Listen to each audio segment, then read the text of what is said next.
Hey!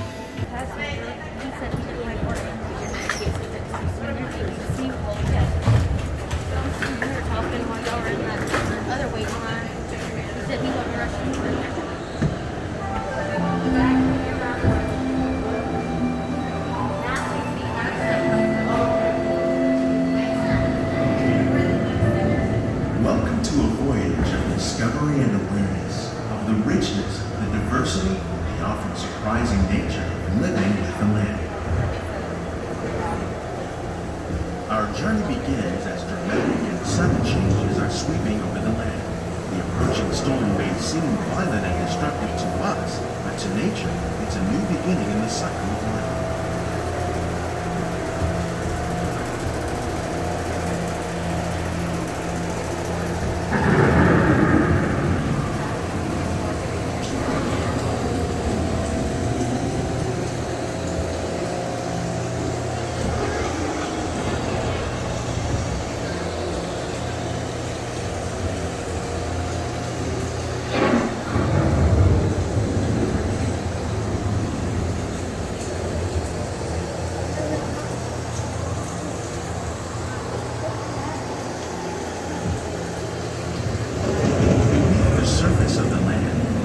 Trap water from the flowing mud, extracting precious nutrients and minerals. These elements, when combined with sunlight, create the diverse living systems of our planet.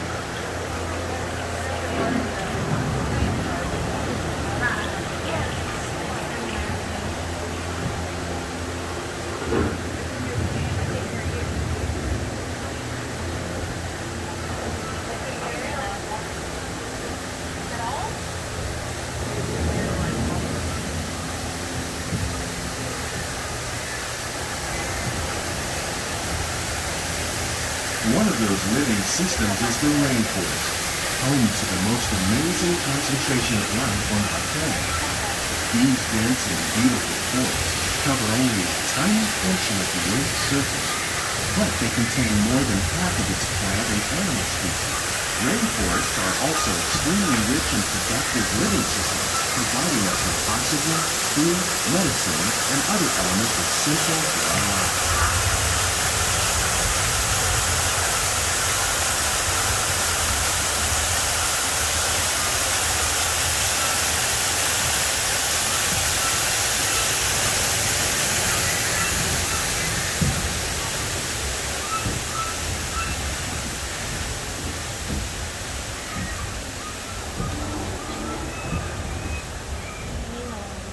In the desert, nature has created a very different, but no less beautiful living system.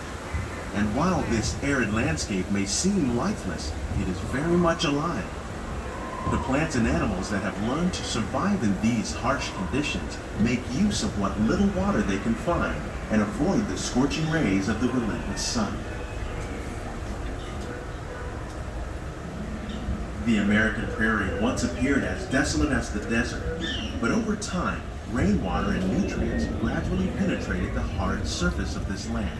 Even the hooves of the mighty buffalo helped create the rich soil that would one day become home to the American farms.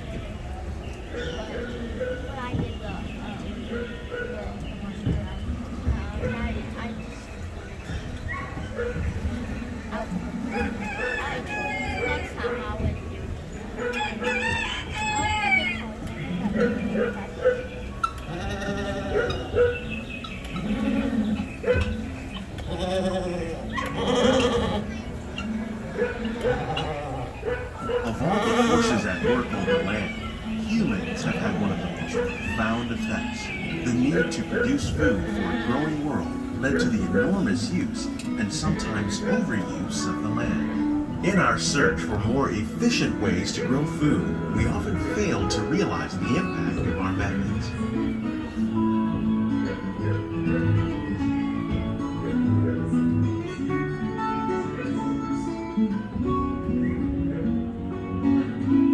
Today, we're learning to live with the land, discovering better ways to grow food that will assure both human and environmental well-being.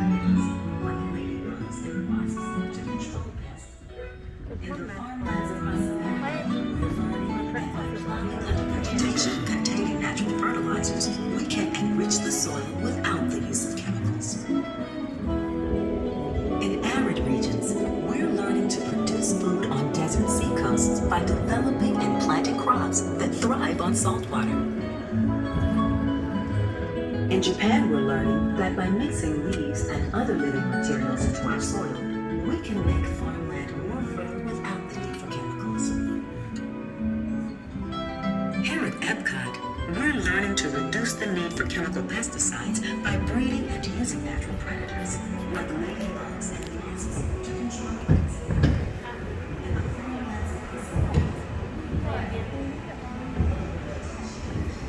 How will we meet tomorrow's growing needs for food production, yet still respect the needs of the land? Some of the answers are being discovered just ahead. To help us maintain these carefully controlled ecosystems, and for your safety, please remain seated in your boat at all times.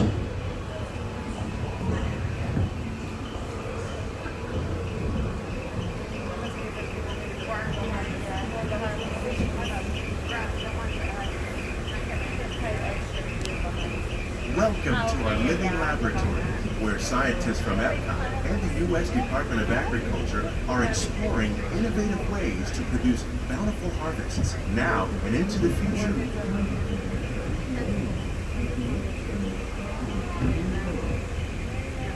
The tropics are home to the greatest diversity of plants on the planet. Many of these, like papaya, bananas, cacao, coffee, and rice, are well known around the world. These are just a few of the edible plants that have been an important source of nutrition for people living in the tropics. Many are rich in vitamins and minerals, while others are well adapted to growing in less than ideal conditions. Some, like the water lily, thrive in wet, swampy areas and waterways.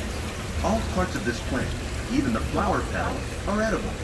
The starchy root of the plant has long been used to make flour for baking.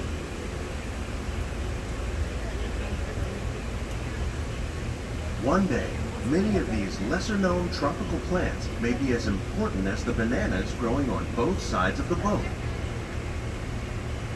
More than 28 million tons of bananas are eaten annually, making it the most popular fruit in the world.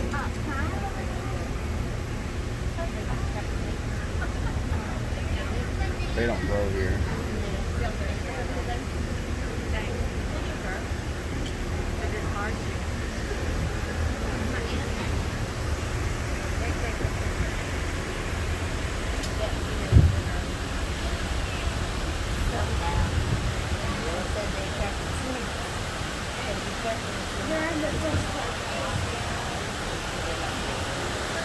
When you mention farming, you probably don't think of fish, but fish farming, or aquaculture, accounts for nearly half of all the seafood consumed globally.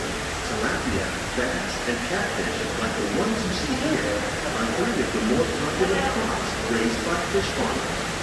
The sustainable system we're using here recycles the water in the tanks. As a result, we're able to save millions of gallons each year. Our small fish farm produces nearly 5,000 pounds of fish each year to serve in restaurants around Walt Disney World. Innovations like this one can play an important role in our efforts to produce bountiful harvests and still protect natural resources.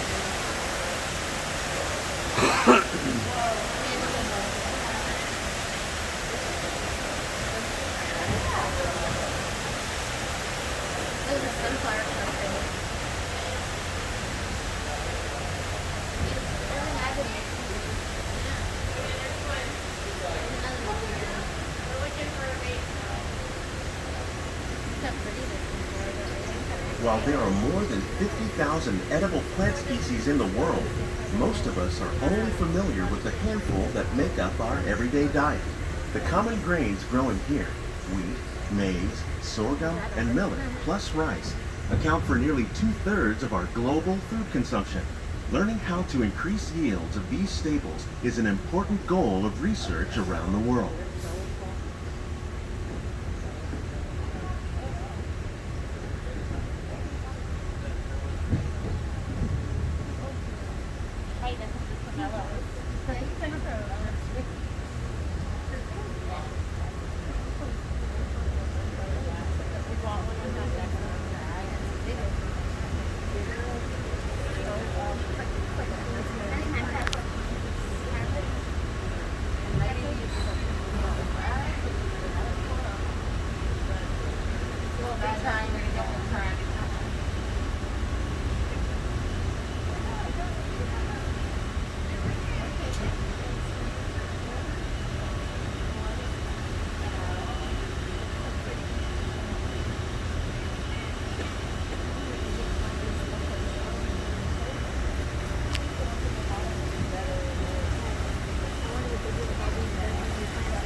Some of our best ideas have been inspired by nature, like these fruit and vegetable trees.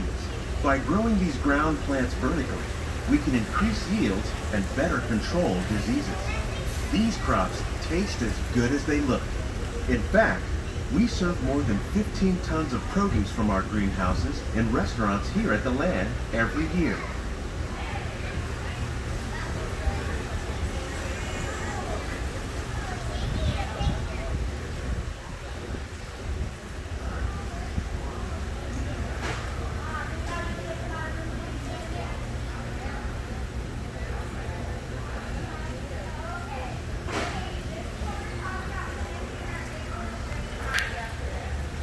The future of agriculture may include innovative ideas like this vertical growing system.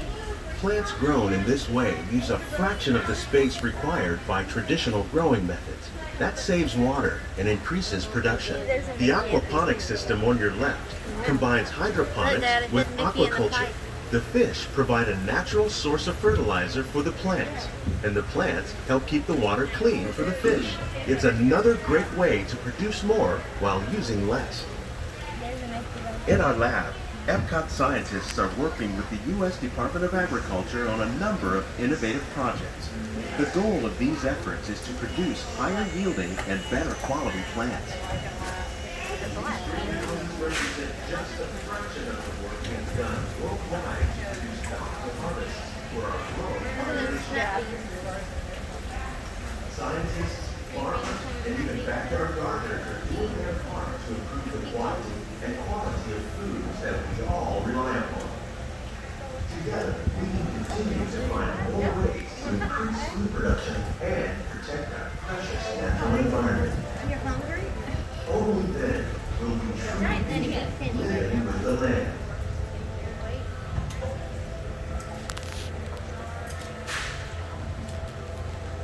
On behalf of Please stop. What you want to do? What happens if 2 hours long?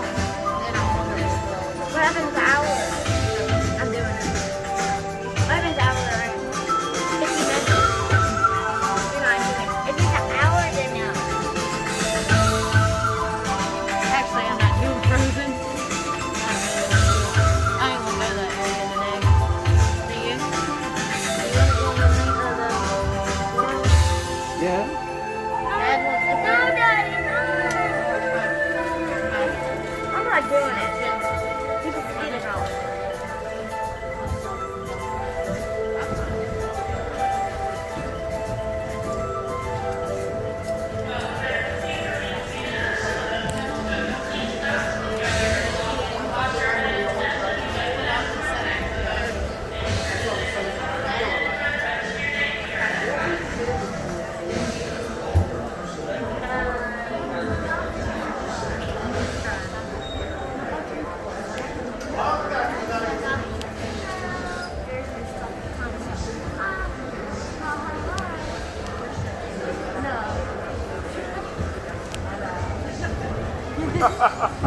Welcome back, friends. Thank you for joining us today. One more stop, guys. One more stop, guys. Did you have a great time? What did you think about the